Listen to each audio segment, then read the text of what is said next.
South Africa has entered a new and deeply contested diplomatic chapter following the decision by Cyril Ramaphosa to appoint Rolf Meyer as the country's ambassador to the United States, a move that was clearly intended to stabilize strained bilateral relations, but has instead ignited a complex political and moral debate that cuts across history, identity, and the credibility of South Africa's democratic values on the global stage. At the heart of the controversy lies a fundamental contradiction that cannot be easily ignored, because while Meyer is widely acknowledged for his pivotal role in negotiating South Africa's peaceful transition to democracy during the early 1990s, particularly through his involvement in the Convention for a Democratic South Africa, his earlier career as a senior figure within the apartheid government continues to cast a long and uncomfortable shadow, raising serious questions about whether a figure so closely linked to both oppression and reconciliation can effectively represent a modern democratic state that is still grappling with the unfinished business of its past. The timing of this appointment adds further weight to the criticism, as it comes at a moment when relations between South Africa and the United States are already under significant strain, following the diplomatic fallout that led to the expulsion of former Ambassador Ibrahim Rasool after his public criticism of Donald Trump, a move that left a critical diplomatic position vacant and forced the South African government into a prolonged search for a candidate capable of repairing relations without triggering further tension. That search itself encountered obstacles, most notably when Metshabisi Jonas, who had been appointed as a special envoy to manage bilateral relations, was denied a diplomatic visa by the United States due to his previous remarks about Trump, a development that exposed the fragility of the relationship and underscored the importance of selecting a candidate who could navigate the political sensitivities of Washington without inflaming existing divisions.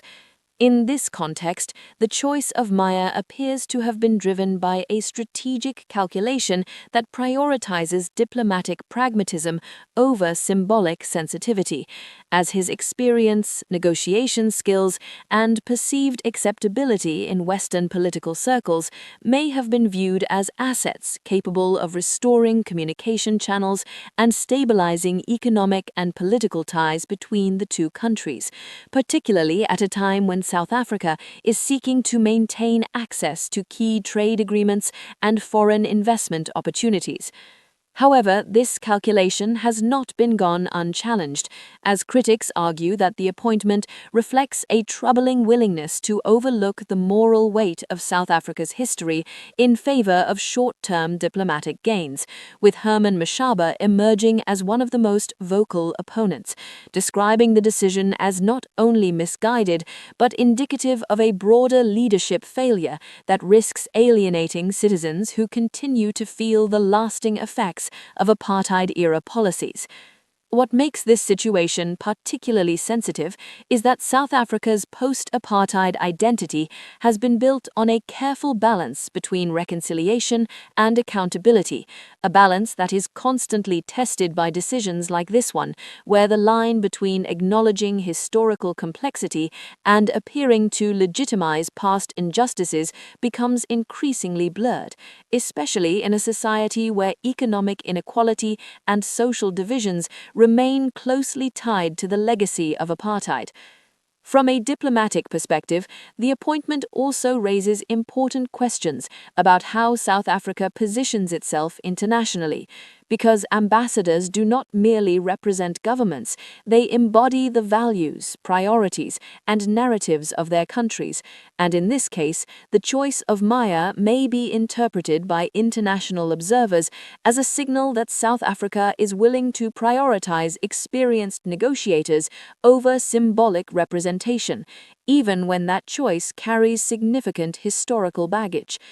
Supporters of the appointment maintain that Maya's role in facilitating the transition to democracy demonstrates his commitment to change and his ability to bridge divides, arguing that his experience in negotiation and conflict resolution makes him uniquely suited to managing a complex and often unpredictable relationship with the United States, particularly in a geopolitical environment where diplomacy increasingly requires both historical understanding and strategic flexibility.